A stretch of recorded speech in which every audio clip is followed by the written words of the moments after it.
Episode 61 of the State of the Old Republic podcast was originally recorded on November 27th, 2017.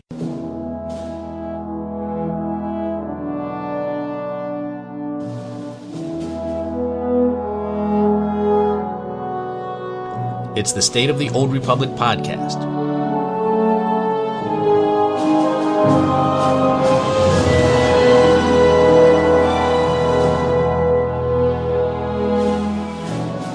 This week, Game Update 5.6 goes live, the patch notes are up, and I'll review all of the changes coming in this update. One of the big features is the activity window. It's Group Finder meets Galactic Command and a whole lot more.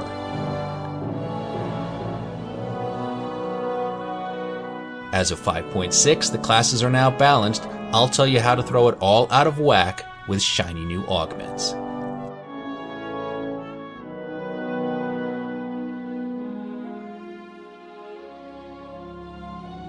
And with that, it's time to make the jump to Lightspeed and check out the State of the Old Republic. Welcome to episode 61 of the State of the Old Republic podcast. I'm your host, Ted, and as you heard in the opening, I have another terrific show lined up for you today. As always, let's start with some announcements for the Old Republic. This is a big week for Star Wars The Old Republic. There are a number of things that will kick off on November 28th, which is tomorrow. First, we have the Rakghoul Plague outbreak on Tatooine, which runs through December 5th. And remember, if you want to get Dr. Loken as a companion, this is the time to get that done. And of course, we have Game Update 5.6, a traitor among the Chiss. I'll review all of the patch notes and things coming in this update tomorrow. Tomorrow, November 28th, also marks the end of the United Forces campaign. If you qualify for the Mini Mogul Pet and the Darth Hexed Companion, you will receive those via in-game mail. And I don't know what type of gifts Darth Hexed prefers. Hopefully it'll probably be something, dark like Imperial memorabilia perhaps, but have to be on the lookout for that. There was supposed to be another double rewards event starting on November 28th, but that has now been postponed and will go live as part of Game Update 5.6.1 on December 12th. Now the good news here is that the event will run until January 1st, so yeah, it's delayed, but it's also going to run for 20 days instead of 7. That's a pretty good trade-off in my book. Looking beyond that, we're coming up on the 6th anniversary of Star Wars The Old Republic, so expect there to be some in-game items coming our way. And soon, the Life Day celebrations will begin, and of course with the server merges, there will be no shortage of people to pelt with snowballs to get those snow-covered parcels. And it also looks like there will be a new Life Day bundle this year, and it's rumored to include a Merry Ice Tromper mount, a Life Day model Umbaran Train Stronghold decoration, a Snowtacular flare, a Capero Jubilee Mini Probe pet, and a Life Day surprise toy. I say rumored because all of this is data mined information and not 100% confirmed. However, if you go to Dolphy.net, you'll see some of these items listed as coming in 5.6, but not all of the items are listed there. In addition to the Life Day stuff, there's also a new pack, the Spoil of War, is coming, as well as several new direct purchase items. A lot of cool stuff you want to keep an eye out for, like the Revered Master Armor set, which is the traditional Jedi robe outfit. Well, that's it for the announcements. Let's slice the HoloNet and get to the news this week. As I stated in the opening, I'm recording this on November 27th, which means Game Update 5.6 goes live tomorrow. I talked about it last week, but now we have the official patch notes and we know everything that we're getting in this update. Remember that the new Warzone is delayed and not part of this update. It will be released in 2 more weeks. So here's what's coming. New Flashpoint, the traitor Theron Shan has found asylum on the Chiss world of Capero. Lead a covert strike to uncover his deadly plans before it's too late. That sounds so ominous, and I'll talk about the story a bit more later, but it looks like we're out to get him. The story also means the return of Reyna Temple. Now, previously, Imperial memorabilia were the best gifts to give her. I don't know if that will be the case now. The new Operation Boss Fight, Nahut, the Son of Shadow, will be available, and be wary, Nahut is a master of stealth combat and a super weapon capable of galactic destruction. Both story and veteran modes will be available. I don't know what he drops, but you do get 242 gear from story mode and 248 from veteran. So we're up to 3 pieces of 248 gear that you can now get as drops.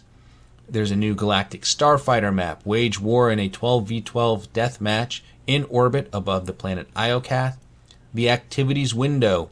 The group finder interface has seen a huge overhaul.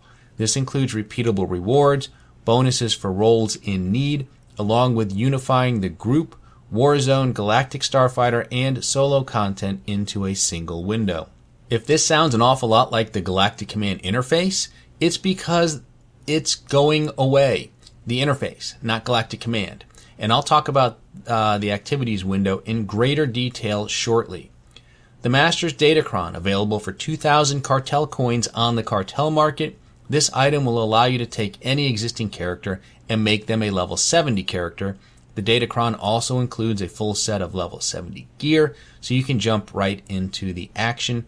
This boost does not advance any story progress, and I've heard that the item level of the gear is going to be 230. I don't know if it's going to have a set bonus or not. I would suspect that it doesn't. There are a slew of class discipline changes. I'm pretty sure that every advanced class was changed in some manner. I'm not going to review them all here today. You'll have to read the notes to see how you're impacted, but there are a lot of changes. There were also a few adjustments to Galactic Starfighter, and again, you can read all of those while waiting in queue. Legacy-wide credits.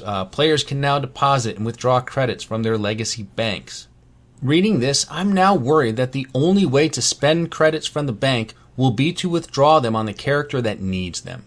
I was somehow hoping I'd be able to spend them directly from the bank, but I'm thinking that's not the case. If we do have to withdraw the credits to use them, then this is only slightly better than just mailing them from one toon to another. There are changes to unassembled components and disintegrating items from command crates. So the improved disintegration, disintegrating any item that contains stats in the command stash, will now result in gaining unassembled components instead of command experience. All other items still disintegrate into CXP. We've made this change to allow for a more robust way of earning the unassembled components to upgrade equipment. This brings increased value to each command crate earned through gameplay. The cost of all items on the unassembled component vendor has been increased. Note that the rate players earn unassembled components from existing sources has also been increased at the same rate. This change is to account for the changes to disintegration. The number of unassembled components that each player currently possesses has been increased by the same ratio as the cost increased noted above. The unassembled components earned for completing war zones and for killing ops bosses has been increased. Unassembled components are no longer found in the currency tab. Instead, they are a stackable bind on legacy item in your inventory. And a few other miscellaneous items for 5.6 are: a new option has been added to the preferences window under user interface cartel market called Use Pack Viewer. This option is on by default. If the player turns it off, when a cartel market pack is opened, the items will be placed directly into your item stash without the pack viewer animation being played. Various issues related to searching in the cartel market have been corrected. Command boosts that drop from command crates no longer have a restriction on what command ranks they apply to. This is a great change.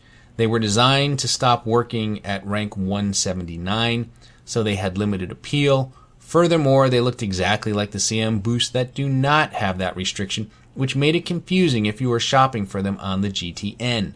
Most players were good about pricing things accordingly, but there were others who were clearly trying to take advantage of unsuspecting buyers. Unfortunately, Eric Musco confirmed that the change is not retroactive. It only applies to new boosts that you get from crates moving forward.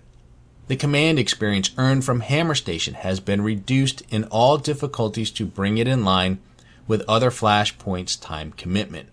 I was not aware that this was a good source of command XP compared to other Flashpoints, but I've seen enough tears flow on my Twitter feed that suggest that this is worthy of a moment of silence. Alright, moving on. The ground pound from the Vixian Mauler in the Crisis on Umbara now has a description if a player mouses over the debuff. Defeating Nahut has been added to the Gods from the Machine objective for conquests. Characters across the galaxy now have an appropriate amount of sparkle in their eyes. Items that are linked in chat will now show their rarity alongside their name. The intermittent Iokath conduit and large Iokath statue decoration will no longer show up in the decoration UI, as they are not currently available in the game. Decorations have been added to the mission reward for solo mode flashpoints. That's kind of nice. When adding an augment slot to an item, the augment kit drop-down box will now sort by whichever kit the player has the highest quantity of. So depending on how this actually ends up working, this could be a very nice quality of life change here. And finally, 2 tiers of new augments have been added to the game. Item rating 230 artifact quality, which drop inside of the Capero flashpoint, and item rating 236 legendary quality. These are crafted and schematics can be learned by the respective crew skill trainer. So as you can see, this is a pretty big update covering a lot of different fronts. One of the big features is the activity window, or as I like to call it, the feature formerly known as the group finder. Now here are some of its features. The Galactic Command interface has been removed from the game. All queuing will happen via the activities window or the chapter launcher. Queuing for ranked and unranked war zones will now happen via the activities window. Solo activities, such as heroic missions, solo flashpoints, and the Eternal Championship, have been added to the activities window. They will populate based on your character level. All heroics, daily areas, events, when eligible, and flashpoints can easily be queued from the new solo window. And let us hope and pray that this means an end to random daily heroics and that we can just go in and specifically queue for the ones we want.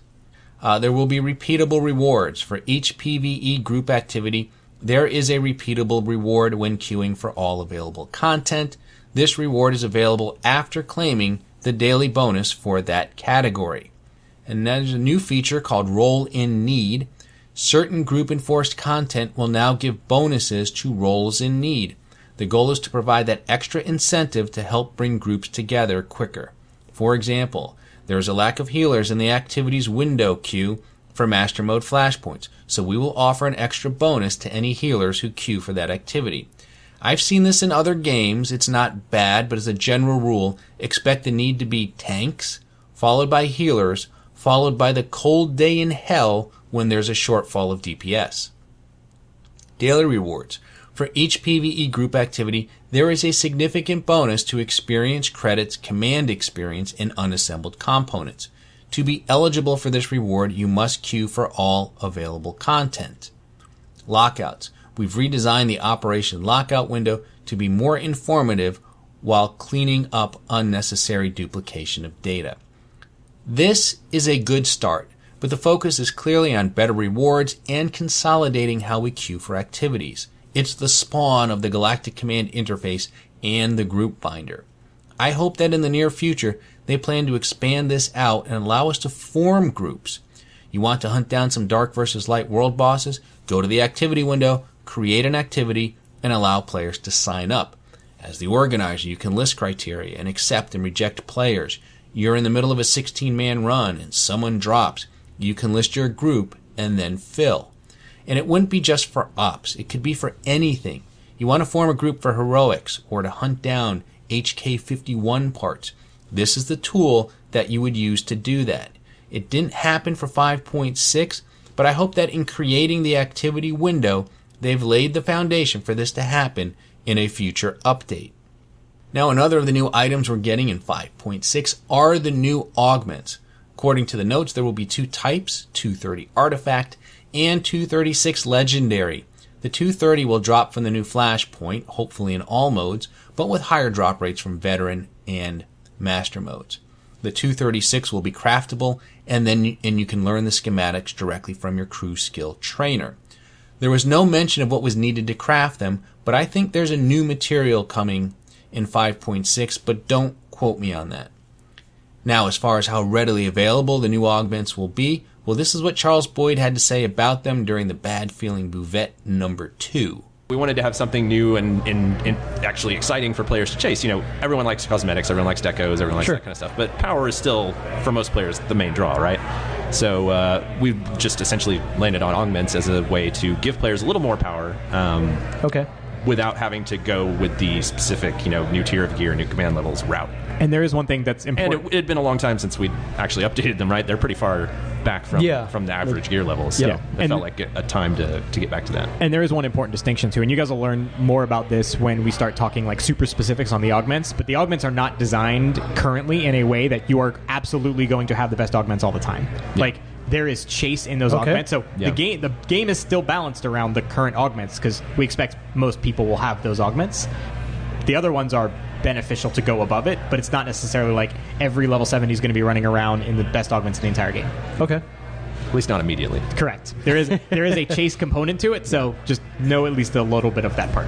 Okay. So that's where I think I totally understand the reasonableness of the question that, like, why nerf us to then just make everybody more powerful? Well, because not everybody's going to be more powerful. Yeah. Right away. I mean, look, but, eventually. All things in time, sure, probably. Yeah. Despite the lack of official information, there is data mined information on the new augments. Unlike the current augments, the new ones will have endurance, power, and a third stat such as accuracy, crit, and alacrity. The tertiary stat will remain relatively flat to what we have today, and I think the impact to your discipline's loadout will be minimal here. So let me give you an example. The current accuracy augment has the following stats: 65 endurance, 96 accuracy. The new 230 augment will have 67 endurance, 97 accuracy, and 19 power. The 236 augment will have 76 endurance, 98 accuracy, and 33 power. Defensive augments will have the same amount of the tertiary stat, but the endurance and power will be reversed. For example, a 236 absorb augment will have 33 endurance, 98 absorb, and 76 power. The real benefit from these new augments is the power stat. A full set of 236 augments will grant you 462 power, and you'll get 266 from the 230s, and that's for the non-defensive ones. Are they worth chasing after? Absolutely. Are they mandatory? Well, I don't think so. I mean, I don't think there is anything in the game that's tuned around these augments. In fact, we know that the classes are not balanced around these augments, and having them will probably make you a little bit more powerful than what they balanced around. I'm certainly going to try and get them on my main simply because I want them, and I should be able to get them. That's my motivation. Yours may very well be different. There are individuals and groups that seek to gain every competitive advantage possible for everything they do. My feeling is this: if you don't have them, you shouldn't feel like you're behind the 8 ball here. And you'll do just fine whether it's Ops, PvP, or Master Mode chapters, and the like. These new augments to me are simply a nice to have. I wouldn't call them a must have. Although your Ops leader and people that you do activities with might feel different. So the best augments in the game will be craftable, which is good because there will certainly be a demand for them and thus a reason for players to have the crew skills that can make them.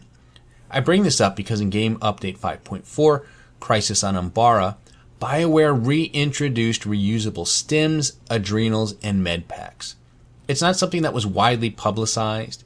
It certainly wasn't mentioned in the Game Update 5.4 patch notes, and I think it managed to sail under the radar. The schematics are sold by the reputation vendor for Umbara and can be purchased for a combination of credits and the currency you earn by running the flashpoint. They can be traded and sold, however, you must be Biochem 600 to use them.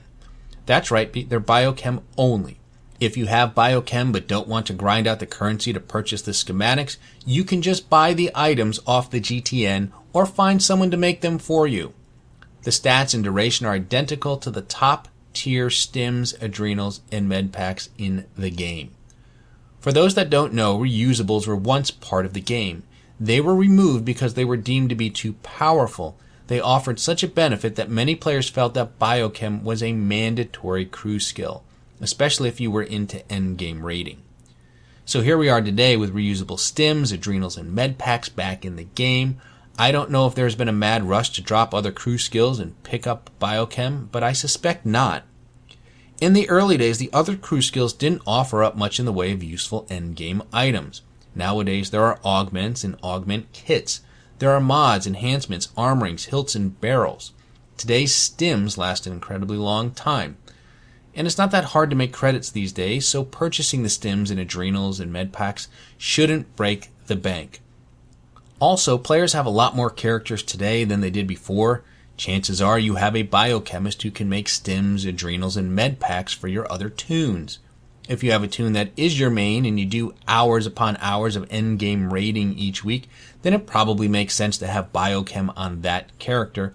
Otherwise, I don't think it's as mandatory today as it was back in the old days. Ultimately, it's about quality of life. It's nice having med packs and adrenals always at the ready. You don't have to save them for anything. You never run out, and thus you don't have to worry about keeping up the supply.